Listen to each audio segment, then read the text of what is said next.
Hi, you guys. On today's Therapy Talks podcast, we have Jaclyn Hawkins, owner of Women's Hockey Life.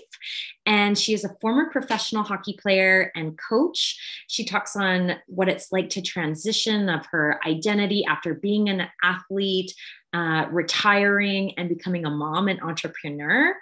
She talks on the pressures of post-secondary athlete experience, feeling like you're not enough, navigating sports psychology, how to help teammates and players navigate trauma and just the pressures of that world.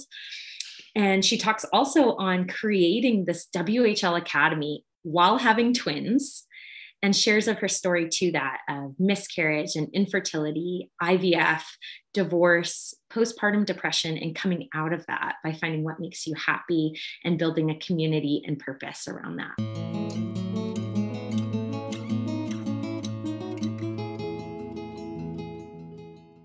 So Jaclyn, welcome, and thank you so much for coming on. Barb, I absolutely love you. Thank you for asking me to be on here. I'm excited to do this. Awesome. Yes. Tell us a little bit about your story. Wow. I grew up Ottawa, Canada. Played my youth hockey here. I got a twin sister, an older brother. My brother is kind of how I got into hockey. He was playing, so I watched him, did the whole thing. And I was like, I want to do that. So played my youth hockey here. And then when I was 16, I ended up going to a prep school down in the States. So I went to the Taft School in Watertown, Connecticut. Did that for 3 years, then got a scholarship to go to play at UConn, get an education there. So I spent the next 4 years there, had a great experience. Highly recommend it. Anybody that wants to do it, just as a student athlete in general. But after that, I actually coached the next year. So right after I graduated, I coached for a year. So that was a unique experience where my teammates are now, oh, I'm coaching you. This is different, right? Different transition. So I did that for a year and then realized I missed playing. So I explored some options and ultimately signed a contract to go play in Zurich, Switzerland for a season. And that in and of itself was awesome. You're living in Europe, right? You can travel and get all these other countries. So that was unreal. And then I came back and really dove into creating what is now Women's Hockey Life. So I spent a couple of years doing that, worked at a youth hockey organization, moved back to Connecticut, did that for 3 more years, and then ultimately went back to my alma mater at UConn to coach there for the next 4 or 5 years, I guess it was, while playing in the CWHL with the Boston Blades. And then I had twins. Wow. So my coaching career kind of took a back step. Couldn't really figure out how to raise twins. And Barb, you understand what coaching's like, right? Like it's 24/7. There's no off time. So. Travel. I remember when I first got my first coaching job. So I played at Ohio State. My first coaching job was right after I graduated at Ohio State. And I remember my mentor coach saying, most of us, we either end up alcoholics or divorced or both. And I was like, all right, well, throw me in. Which one are you? And I remember him saying, well, I'm not divorced yet. There you go. Answered it without answering it. I got it. Yeah. That's amazing. Wow. So you had the you played professionally in Europe, which is incredible. What an experience. And then professionally in the United States while coaching at University of Connecticut at UConn NCAA Division I, where you played. What was that experience like? Because obviously women's hockey playing professionally, a little different than the NHL, the men's experience. What was that like?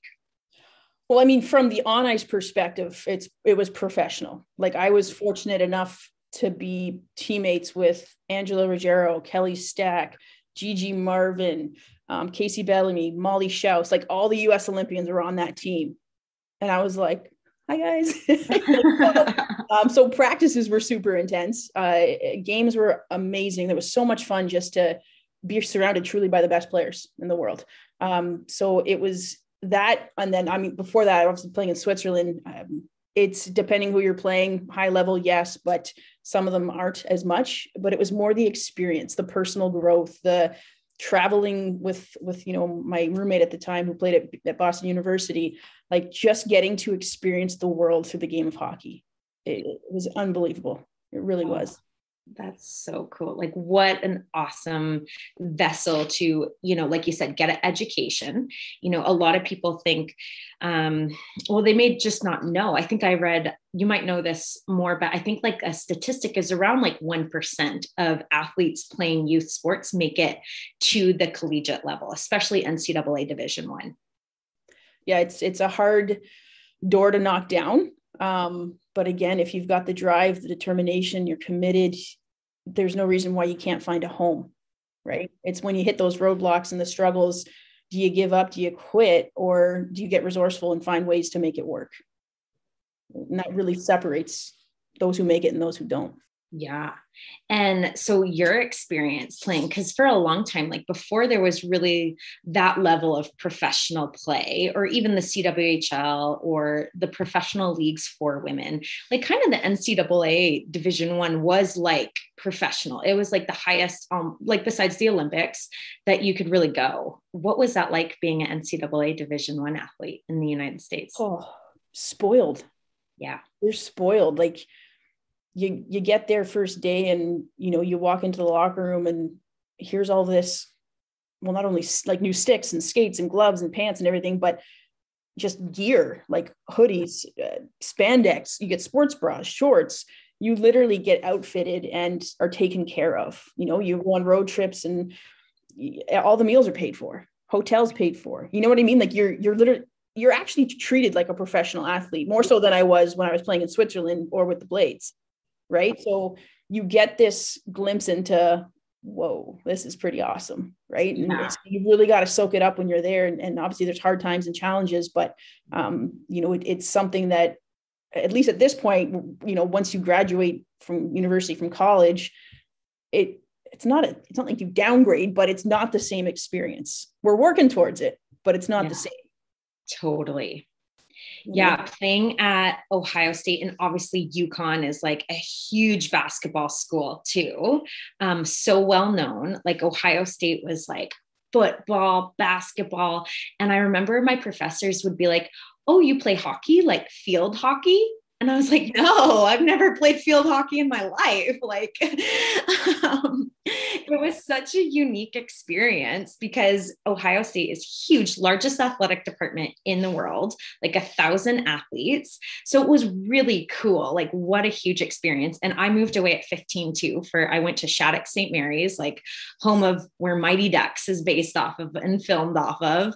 And like Sidney Crosby went there, Jonathan Taves, Nathan McKinnon. And I remember coming from Minnesota where hockey's huge. And I went to like this special hockey school with the best of the best in the NHL, like all of Team USA women, not even some of the Team Canada, Team USA men.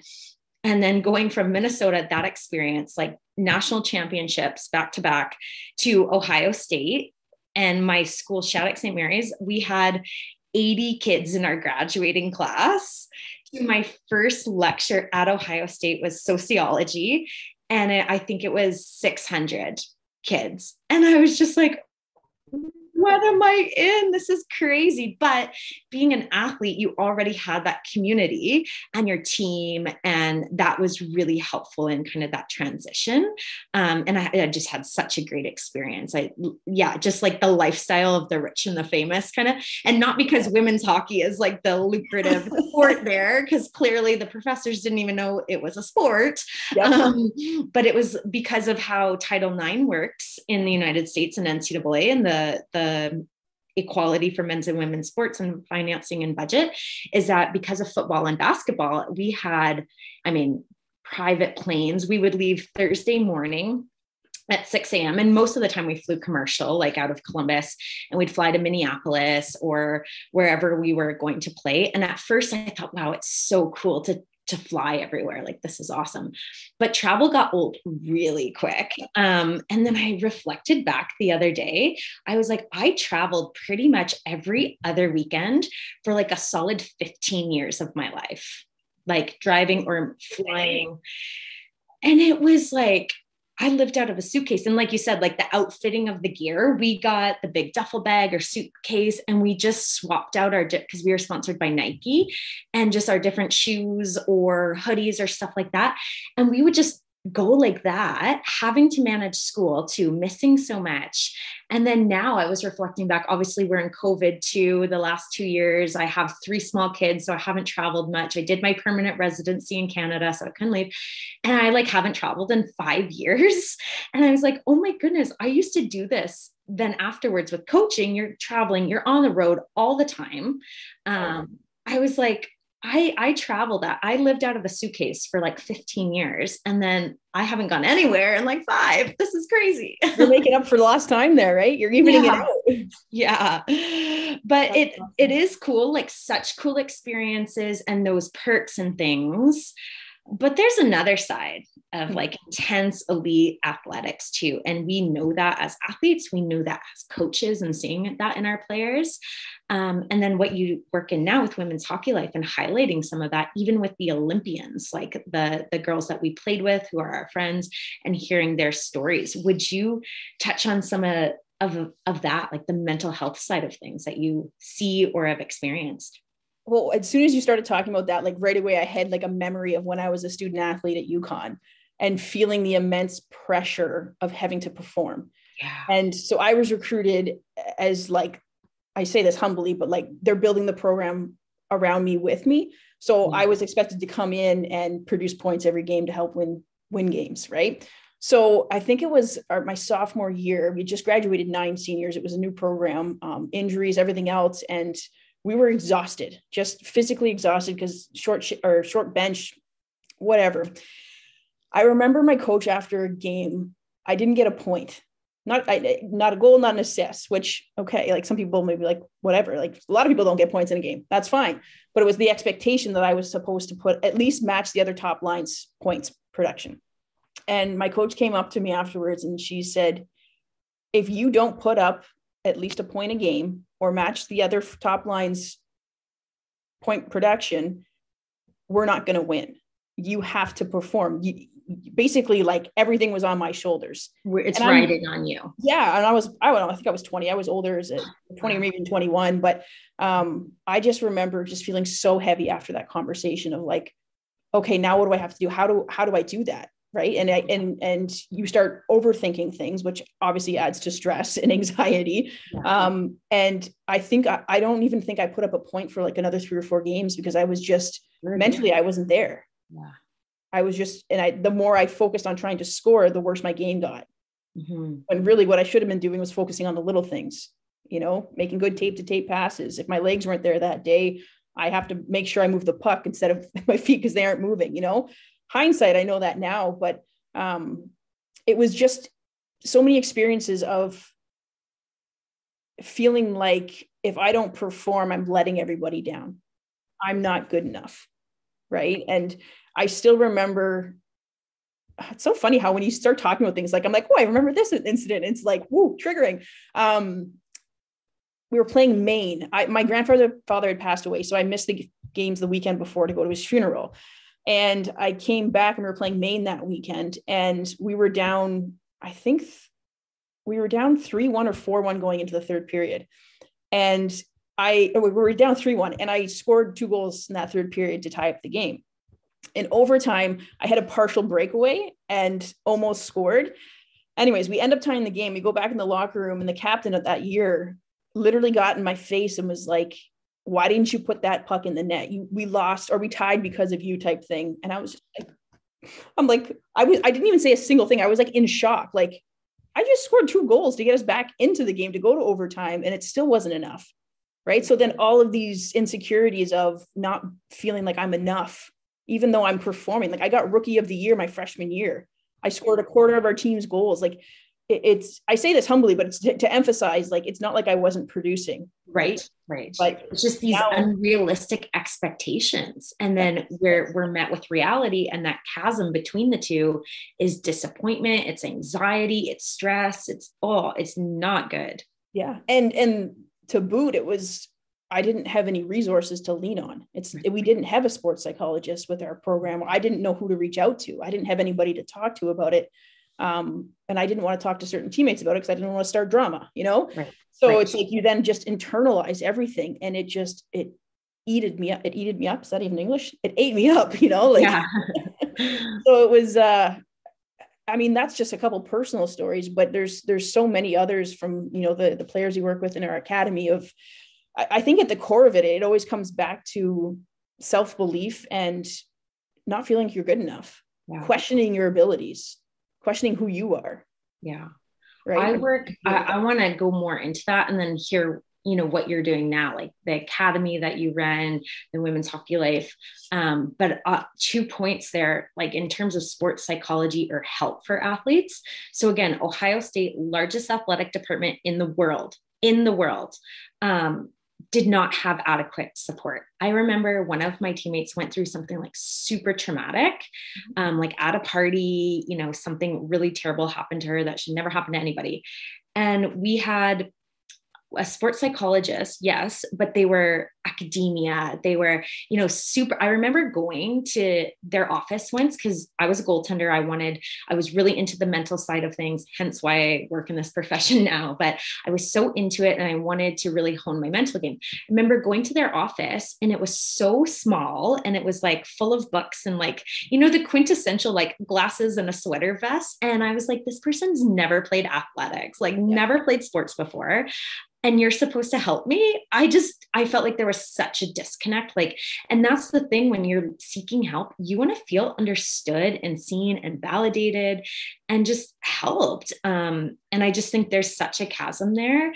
And athletes, especially, or high achievers in general, need that of someone who gets it, who doesn't just read a textbook or has, a PhD or a master's, but who really gets it. That's what I found in my journey. Yeah, life experience, right? To be able to to relate to, but then also be able to empathize. Like, oh, I remember that, right? And yeah, you said you've had teammates go through some horrible things. I remember coaching at UConn. I've dealt with players getting raped. I dealt with a player trying to kill herself. Like, it was like I didn't go to school for psychology to be a therapist or anything like that. But like now you're put in the situation too of how do I help them, right? And I was in a unique situation where the girls always came to me. The other two coaches were men. So I got that phone call at 2 a.m. from a teammate saying, hey, we just called 911. Can you get over here? Like, what do we do? So it's, when there's not the resources, it makes it challenging and getting over the ego part of asking for help when you need it. Right. And I think that is a good point too, because especially, now you're seeing more female head coaches, or definitely at least one assistant coach is female, maybe two. But yeah, I remember, that our head coach, our co-head coach, male, you don't want to come to them with certain things. Like that changes the dynamic, and that can be really uncomfortable too. So then, you're the person getting that call at 2 a.m. or can you pick us up, or this happened, I've never told anybody. And you're like, wow, I'm a hockey coach. Like I care about you and I'm going to help you, but I don't have training in this. And it's overwhelming. Yeah, no, it totally is. You nailed it. And with the academy now, with the players, beyond grateful to have you, obviously, like you're a diamond in the rough. You've literally been in their shoes as a recruited student athlete, as a collegiate coach. And, it's helping them work through basically who they are. They're in their teenage years. Being a female as a teenager, not so easy. That comes with its own bag of challenges, so to speak.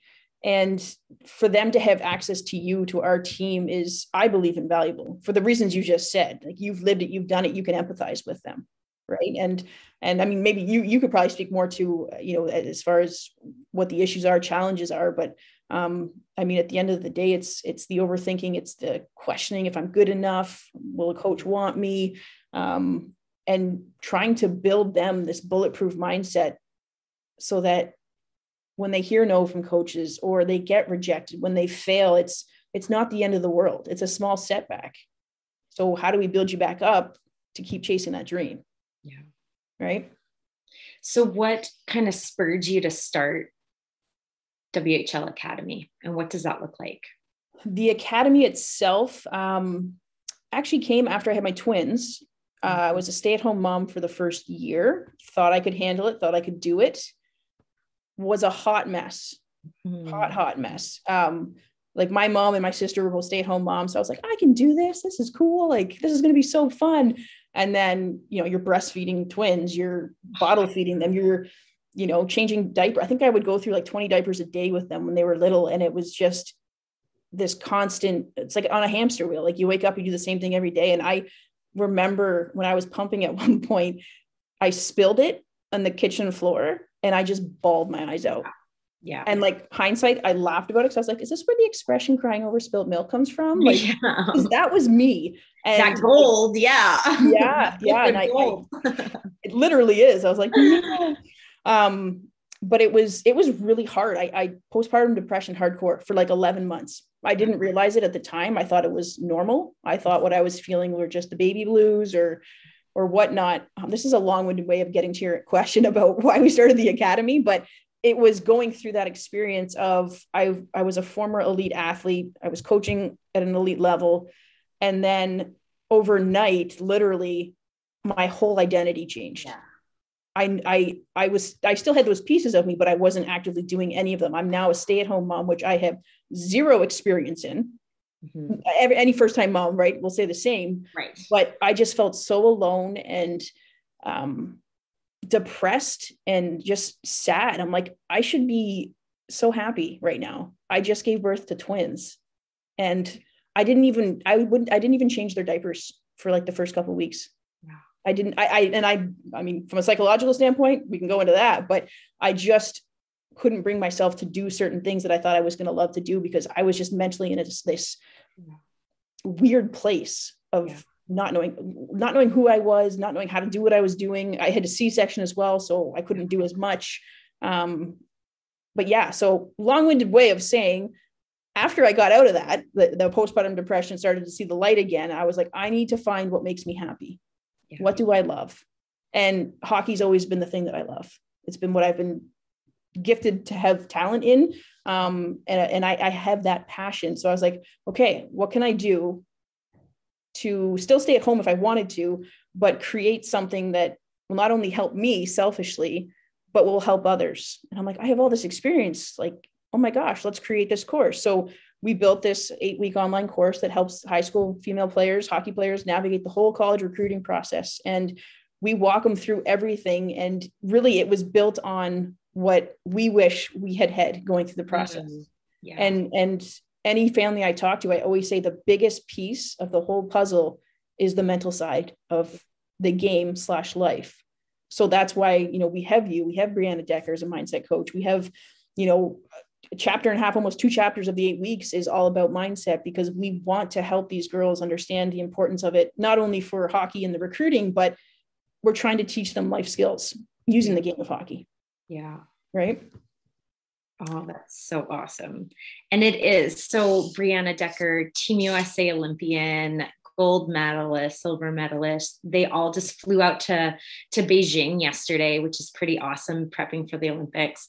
And she gets to work alongside of us too, as a current former pro player Olympian, probably one of the best in the world.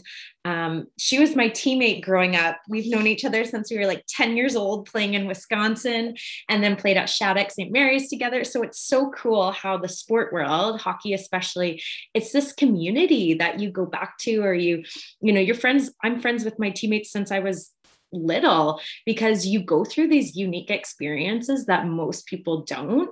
And it really bonds you from a young age. And it's cool that we get to connect. We were teammates in hockey at first, or we moved away at the same age and lived together and away from our families. So we really bonded, or you're collegiate players. And, my roommate and my best friend in college, Natalie Spooner for Team Canada, and I was Team USA. So it was like that rivalry, but it was so awesome how hockey can do that, or sport can do that.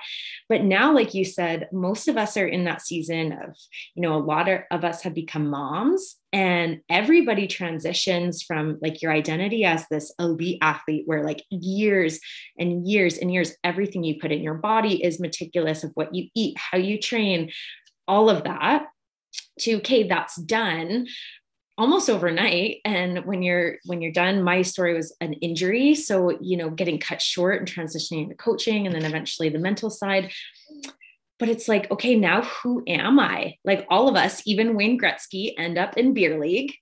So we all do this transition, but it's so hard. And then you add these areas of like being a mom where, you know, you're used to being like, you know, very structured or routine or elite in these areas as an athlete or a coach. And then now you're not. Like, that's what I found. I found it so hard. I was like, I felt like an expert in my world of hockey, in goaltending, in, you know, my mental work and all of that. And then here I'm clearly not an expert. This is all new and overwhelming. And the transition in motherhood was so difficult for me and all of that. So I totally empathize that. And I love that you give voice to that, because we hear that a lot in, you know, in the women's hockey life community too, that you created, that I'd love to have you share a little bit more about, but who's in there and sharing their story are Olympians, like our Team USA, our Team Canada, our Olympic professional athletes and females. And you're seeing that quite a bit of how difficult it is for us. Absolutely. I think that's true for any woman. Right? Yes. Yeah. I think it gives us permission. Like, okay, if Serena Williams has postpartum depression, that's okay if I do. Like, cause we, you know, like everybody's it's hard on everybody. Yeah. And when you go through it too, like I didn't know I was going through it. I mean, I maybe I did, maybe I didn't. Consciously, I didn't, but no one was really talking about it either. So that was the hard part. And that's why I'm like, I'm an open book. Like you can ask me anything. I'll tell you about all my struggles, everything I've gone through. Like, and the hardest one was having a miscarriage. Like nobody talked about that. And I felt so alone again in that, I mean, just everything. So my ex-wife now, her and I, obviously we were doing IUI or IVF to try and get pregnant. It was like a year and a half, wasn't working. It was like 8 or 9 attempts. And finally we went to IVF and it finally took, but throughout those, you know, 9 tries, there was that miscarriage in between.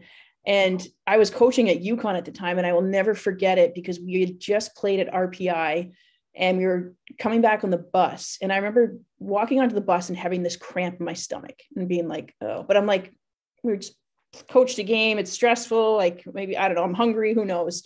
And then when we got back to campus a couple hours later, everyone was like leaving. And I just walked down to the head coach's office to be like, hey, I'm taking off. And I almost passed out. And I was like, what is going on? And it didn't click. Like I didn't even think about a possible miscarriage. I knew I was pregnant, but anyways, I go home. It's like 1 a.m. at this point, and I go to the bathroom and there's blood. And I'm like, oh. So then I call my wife at the time. She was a firefighter EMT on the UConn campus, and just told her what was going on. So she came home right away, going to the doctors the next day, and they're like, we'll do blood work. We'll let you know. But like, didn't really say anything. Like I remember leaving being like, is the baby alive or not? And I didn't know what to ask, or like, there's so many thoughts going in your head when this is happening. So I think it was the next day, you know, or a couple of days later, I don't even remember time frame, but I went back on the ice to coach and, you know, was feeling decent. And we were doing video and my phone rang and it was them. And I was like, oh God, I'm like, I have to take this. So they end up telling me that, yeah, it's I forget the terminology for it now, but basically done. It'll flush itself out. And I was like, oh my God. And I felt like I had to be so strong because the players and the other coaches were around me that I just like, I think I just went numb, or like, I like completely blacked out. I don't even really remember, but after that, it was just letting it take its course. And, you know, it was, I just remember sitting on the couch, just feeling so numb. Like, why did this happen to me? Like I went into the whole victim pit, like, why me? Like that was my grieving. And I think the hardest part for me though, and I don't know if there's a right or wrong way to handle any of this, but I wanted to be open and honest with the team, the girls, because I was going to miss a couple of days or even the week of practice just while my body did its thing. And I remember the other coaches just saying, no, I don't think it's a good idea. And for whatever reason, that really hurt me because I felt like I was hiding something that was really painful for me. And again, I think for me, it was like almost would have been therapeutic to just be able to let people know. Yeah. This is what's really going on in my life. And I want you to know. Yeah. Yeah. And I didn't, and I never said anything until, I think after the twins were born, and, I would mention it to the girls if they asked, how was the whole process and whatnot. But that was like one of the hardest things to have to go through. I remember journaling throughout it just to get my thoughts on paper, to try and be somewhat productive and expressing myself, but nobody talked about it. Yeah. I'm so glad you guys are doing this, and hopefully other people listening, if you're going through it or going through other stuff, like contact me if you want, like, you know what I mean? Like it's just reach out if you've got questions or I don't know. It's a really, really crappy feeling to go through alone, Oh, I'm so sorry that happened to you. Well, and the truth is it happens to a lot of women. Yeah. The statistics are high, right? So yeah, we roughly say it's like, I would say at least a third of what I work in is miscarriage, pregnancy loss, stillbirth. And it's like, that's a high chunk of my work, I would say, like quite a high chunk, like at least a third. And yeah, we call it this invisible loss because it's not talked about. And that stigma or that shame and that pain, you're going through it alone and you feel like nobody gets you, you're all alone. And it's so isolating and overwhelming to be in. It's so sad. Well, and you get, for me and maybe others, it was like, well, what's wrong with me? Why can't my body produce what it's supposed to naturally do? Right. Yeah. And like being an elite athlete, like I did everything I was supposed to do and it's still not working. Not only did it not work for the first 8 times, but then at that point, it's probably 5 or 6 times. And then it finally worked and now it's not. Like, what am I doing wrong? Right. Like you go back into that mindset and it is what it is. Yeah. Unfortunately, I didn't do anything, I don't think, to have that happen, but it's all of those like uncertainties and just questioning yourself, and it's not fun. Yeah. No, it's a dark place. You get in that rabbit hole, and that's hard to even like put a time frame on it, because you're right. There's no right or wrong way to grieve. I think, working with someone can help you through that, or just talking to safe friends and family. And it's amazing when I encourage people, like, is there someone safe that you can let into this with you so you're not alone? They're like, I did. And that person experienced it too. And they never told me until I told them. And I'm like, it's so much more common than we think, but it's like this invisible loss. It's like you're walking around at the grocery store and the person at the till can be like, hey, how's your day? And you're just either so numb, you're like, what? Or you're at your brink and you just start crying. And that happens a lot. Yeah. That's so funny you said that, because I'm like, I forgot about that. Like, I feel like I blocked out a lot of it. Yeah. To be honest, because I'm like, until you just said that, I was like, oh yeah, I remember, like, my sister sent edible arrangement flowers because I love eating those. And as soon as I read the card, I just started bawling. Yeah. And it was just like little things, or like, oh, this was supposed to have been like the 4-month, or whatever. And it's just like, it's a process. Grieving is definitely a process. Yes. Right. Yes. And I love how vulnerable and authentic and open you are, because obviously, like, your heart, you've been in community like your whole life, like as an athlete, as a team, as a coach, you help create that. But then, like, this women's hockey life community, will you share about that? Like, you're creating such an amazing international community here. Yes. So I'm a people person. Mm-hmm. I say that, but I'm also a homebody. Yeah. So I love talking to people. I love getting to know people. I love bringing people together. I love connecting people. But when that's all done, I just want to sit on my couch and like zone out and just be me, or go for a walk in nature and whatnot. So being a people person, loving to connect people, again, when I stopped playing coaching, it was like, how do I bring everybody together? Selfishly, so I can stay involved again. Right. Yeah. But I know it could benefit so many other people. So what we did was created what's now Women's Hockey Life. And it started out as a simple blog. So I actually started it when I was playing in Switzerland to kind of keep my family, friends up to date with what I'm doing by just putting it on the internet. And it evolved from there. So I would find other players that are playing overseas, or get players in prep schools or in high school or other high schools or university and college to just blog about their experiences. Again, therapeutic, good or bad. I mean, they weren't vulnerable pieces by any means, but like, hey, here's what I'm experiencing being a student athlete at this school. And over the years, it just kept evolving, more writers, more people. And then ideas pop into my head all the time. So that's where, WHL Academy came about. So we branched out with that. We've got gear. We've got a profile, a database with every single university and prep school in North America that offers women's hockey. So people can use that as a resource to come together. Facebook groups, you name it. We've got a podcast with the hockey news as well. So we're just trying to get stories out there about our game, because at the end of the day, there isn't a ton of media coverage with women's sports, let alone women's hockey. So we're trying to create that platform to bring people together to talk, to help, to find resources, but also highlight the players, the people, the stories of the game at all levels, right? From youth hockey to the beer leagues, like everyone has a voice, and here's a platform if you want to use it. Use our social reach to tell your story or to do whatever it is that you want to do. Yeah. Oh, I love that. Because you're right. You really have to, as a female athlete, you really have to fight for your seat at the table. Like I remember coaching, and it's pretty much still a male dominated industry when I was coaching at the time. And even on, working with athletes on the mental side, it's a pretty dominated male field.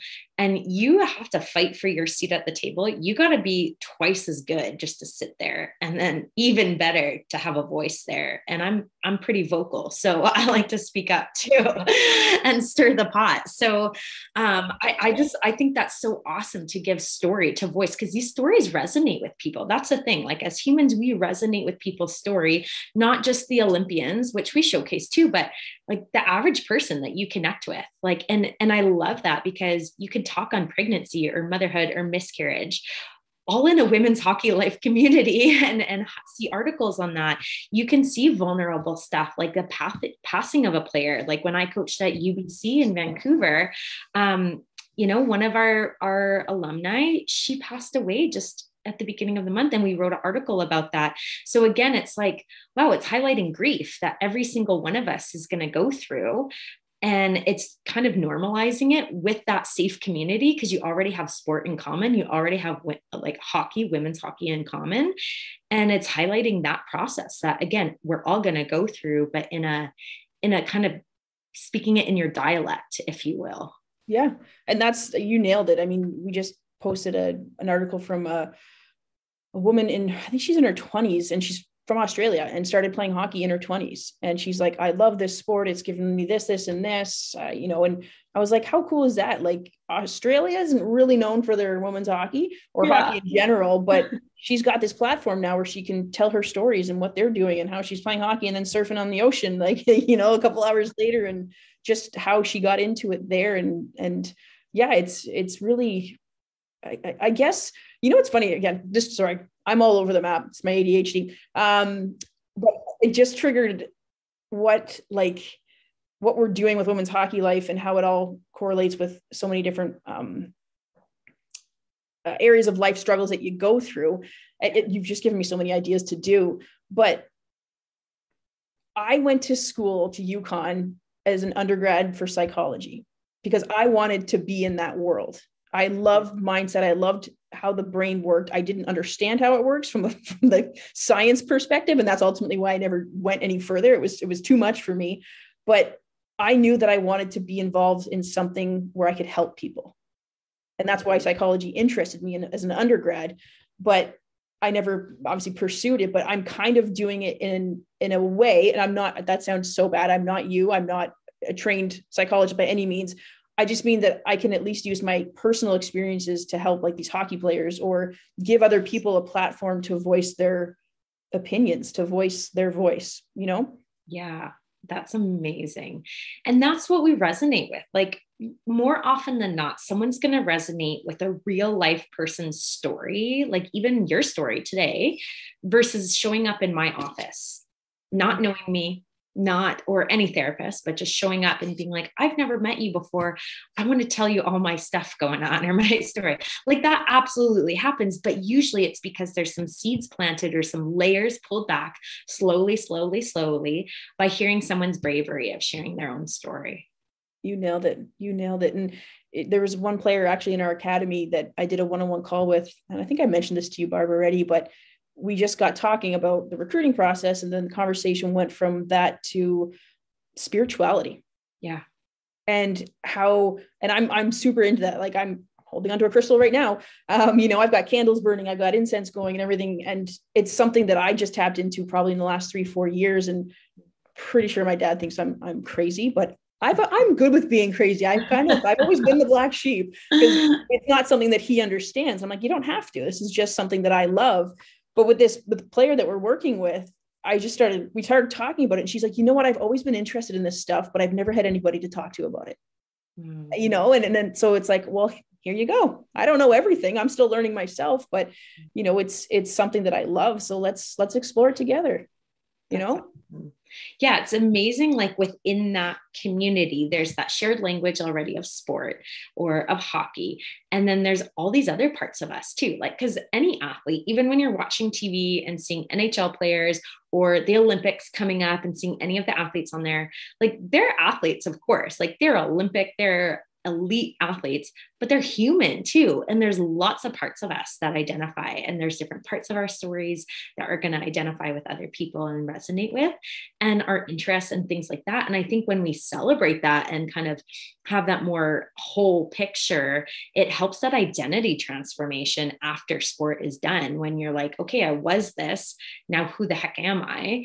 But just starting to explore that together, talk about it, that's so healthy. And mental health is often like a very sticky subject with athletes, which is why I love working in it so much. Because again, we're human. We all have stuff, especially if you're a high achiever, especially if you're an athlete. And I think as parents too of athletes, if you're listening, like, that's normal. Like, there's a lot of parts of your kid, and to celebrate that, to normalize that, to have a well-rounded person, but to talk a lot about a lot of these things. I think counseling is healthy for every single person, but especially athletes, because you have unique demands and time management and the pressures and high achievers. Like, I'm speaking as one who finds it difficult to rest, even still as an adult, still even as a mental health professional who like prescribes these things.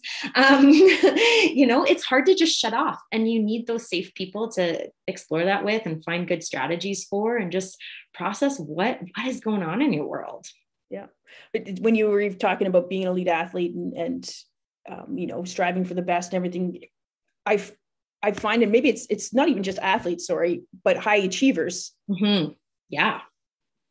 I feel like those are the ones that are going to have more of the mental totally challenges, the obstacles, because they are striving for that perfect. Look at like the Players Tribune and all the stories that come out of there. It's all these professional athletes, past, current, potentially future, that are addicts. Yeah. Right. And I'm like, it makes sense to me though, because when you're striving for, I don't want to say perfection, when you're striving to be great or one of the best, you have to be obsessed, which is kind of a form of addiction. Like, yeah, it is. Yeah. Like addiction is chasing a feeling that feels good. Yeah. And you get parts of it and that positive reward. So it keeps you coming back. And I was listening to Corey Hirsch and the Vancouver Canucks yesterday, and he was speaking, and his is one of my favorite from the Players Tribune that he wrote a few years ago. It's like dark place, like NHL goalie has it all. You'd never know what's lurking under the surface. Like, he was really suicidal and wanted to kill himself. And this is so true with so many other players, like outside of hockey too. Like Michael Redd, he was with Team USA basketball in Milwaukee Bucks. And he mentored a lot of us athletes at Ohio State, because he took a leave because he was in New York City playing in the NBA, like superstar, and was about to kill himself, like wanted to jump out one of the windows in New York City high rises, of like, what's the point? And came back. He's from Columbus. He played at Ohio State. So he came back and was just kind of exploring that. His dad was a pastor, so was kind of like hanging out with him and getting just really poured into. He had knee surgery too. So athletes and injury and rehabilitating that and all of that. And I was just like, wow, that was my first, I think that really gave me permission to be like, okay, wow, yeah, we all have stuff. Even these people that we watch on TV. Absolutely. Everybody does. And I've found too, like when someone lashes out at me or is like so angry, and I'm like, I triggered them. Something I did just triggered them. And it's taken me a while, but to finally not take it personal and understand that they're not doing this to me. They're doing it to themselves. like they're not personally attacking me. It's something else that's attacking them, and they're just lashing out. They're projecting it on me. I mean, unless I did something that I deserve to be, but having the awareness of knowing that you don't have to fight with everybody. You don't have to win an argument. It's everyone's going through their own thing is basically what I'm saying. So it's just be kind. Oh, well, I'm so thankful for you. Like, what a community, what a great friend you are, what an advocate you are. You're amazing. Thank you so much for coming on today. So, you guys listening on, like, check out Women's Hockey Life. Even if you're not into hockey or women's hockey, check it out. There's some really cool stuff on there. WHL Academy is awesome resource for girls navigating that recruiting process in the US or Canada. And yeah, I just thank you so much, Jaclyn, for coming on today. Thank you. It was an honor. It was a privilege. Thank you so much for having me, Barb.